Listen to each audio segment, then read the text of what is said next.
Sindelium Spiritus Scutator. I keep it in the name. Because it's Latin. I don't know if anyone knew that, but yeah, it's Latin for, I think it's Spirit Hunter. Yeah. I came to tell you guys about our recent investigations that we have posted about the balcony and stuff. That is actually my house right here. When I first moved in, we had no idea, like, about the history or anything. To be honest, we still don't really know about the history, because every time you look it up, it's kind of not there. Weird, huh?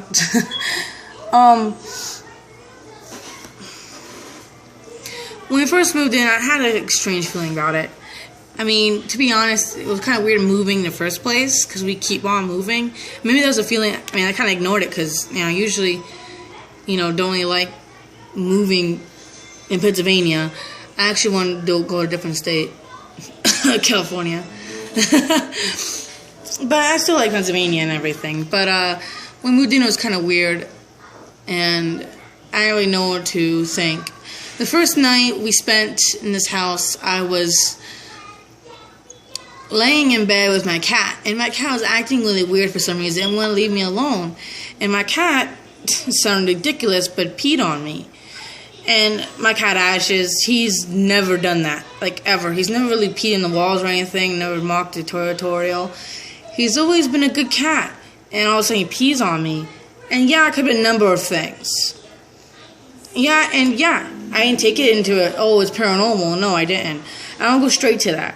I just thought, oh, my cat, I kicked it out of I didn't literally kick it, don't take it in offense. I pushed him out of my room and went downstairs to get cleaning supplies to clean up my bed and everything, thinking nothing of it. Well, I was downstairs getting my stuff and I hear footsteps upstairs. My mom. Definitely sounded like my mom's footsteps. I can tell it was footsteps. And I walked over, immediately explaining my actions for being up so late and why I'm downstairs. And not noticing my mom was sleepwalking. See, my mom, she's never sleepwalked in her life. Never. Until this moment. And she's standing at the edge of the stairs, and if you can see, have upstairs, I'll take you guys to see it.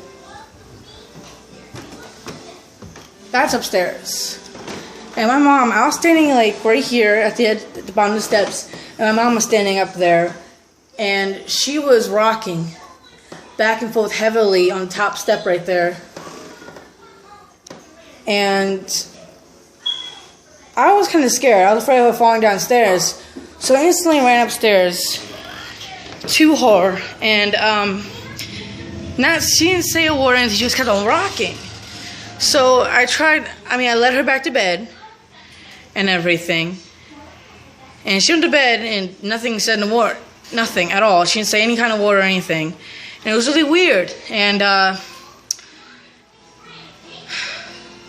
the next morning, she woke up and acted like nothing happened. I asked her, I was like, hey, Mom, it's like, do you remember anything at all? She's like, from last night. She's like, what do you mean, Sindel? Well, you were standing up the stairs, basically sleepwalking, rocking like you were about to fall down the stairs. And she said she doesn't remember anything, not even getting into bed. She doesn't remember anything like that. And that's when it first struck me. It was suspicion, like, what's happening here? Like, what was that? I eventually pushed off my shoulder and I kept on with it. And a number of things started happening. And my cousin, Sarah, which she's actually in a different group, not Spiritus, but Soul Patrol. Yes, and you guys probably know that group. I used to be in that group, and that's how this whole thing started, was with her. And she did investigations in this house, starting little, like, walking around the house, hearing for little noises and everything. And to be honest, I was really scared, because I know what we're dealing with, and I want to go jumping into investigations without actually knowing, like, anything happening. I can't really explain my feelings. I just felt really weird about it, and I felt kind of scared about it. Like, I felt it was a bad idea. My stomach was twisting when my cousin's like, hey, come on at 3 o'clock. I want to try something. And the first night we did that, was the night that everything opened up. Literally. Like, all she did really was just sat at a table. She put down her phone, because we didn't have no recorders or anything back then. And we just sat there and had normal conversations, because it was the beginning. We were just kind of starting this whole thing of just asking if there's anyone in the house, what is your name, the normal. And it went really bad. And I don't know if she still has the first recording, but it was really violent. It was telling us to get out. And it said something about the basement. It told us to go down in the basement. It kept telling us to go down in the basement. And my cousin really wanted to go down there. And I did too. I was really curious after the investigation. And my mom stopped me there. She's like, Cindo, no, don't drag this along. And I listened to her. I kept it at that. And that's when all the activity just exploded from there. I think my cousin has told you that I work. And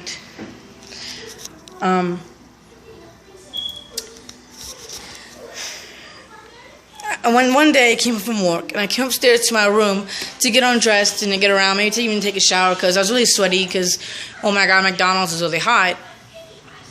And I heard talking in my mom and dad's room. It sounded like them, and they were carrying on a conversation. They usually do that when my dad comes home from work. They go in the bedroom, they talk for a little bit. So I went there to say, hey, I'm home. And I walked in, my dad was in bed sleeping, my mom was gone. She wasn't there. And that wasn't the first time that they actually heard that. My mom and dad has heard, when they walked past my bedroom, heard me talking to somebody. But I swear to God, I was asleep. And yeah, it could have been me talking in my dream. Yes, I could have been. But my dad has heard someone talk back to me. And it just goes on from there. There's a lot to explain about it. And that's why it started with me and Blana coming up here to seeing what's going on. And my cousin has recently told us that there could have been history of a man who has raped and killed women in our basement, and that could have been the reason for someone telling us to go down in the basement, And that's why this whole thing started with us investigating with our house to show you guys what's here. Yes, that's my cat in the background. She's sleeping. It's Danny. You mean like Ella? Don't, Cindy. Anyway, I guess that's it for now. I'm making this way too long. But that's the reason behind our first investigations, was to show you guys what's really going on here. Like, I don't want to bring up to being serious, because I don't really want it to be serious. And I want it to get worse. So we stopped the investigations from this house. At least I did. But my cousin has been doing some investigations, which, to be honest, I feel like it's making it worse. It seems like every time she does an investigation, which is usually at 3 o'clock in the morning, which is a really bad time to do investigations, because it kind of opens a gateway. To see how she does her investigations, it can open a gateway and let something enter which we don't want entering. And that's what I'm afraid of. Recently, there's been things going on here, but every time there's something that goes on here, it always happens when my cousin does an investigation. Anyway, I'll give you guys more information later on. This is just a gist of why we made those videos. Anyway, I have to go. I have a lot of editing to do. Can you believe the work? Anyway, sit out. See you guys later.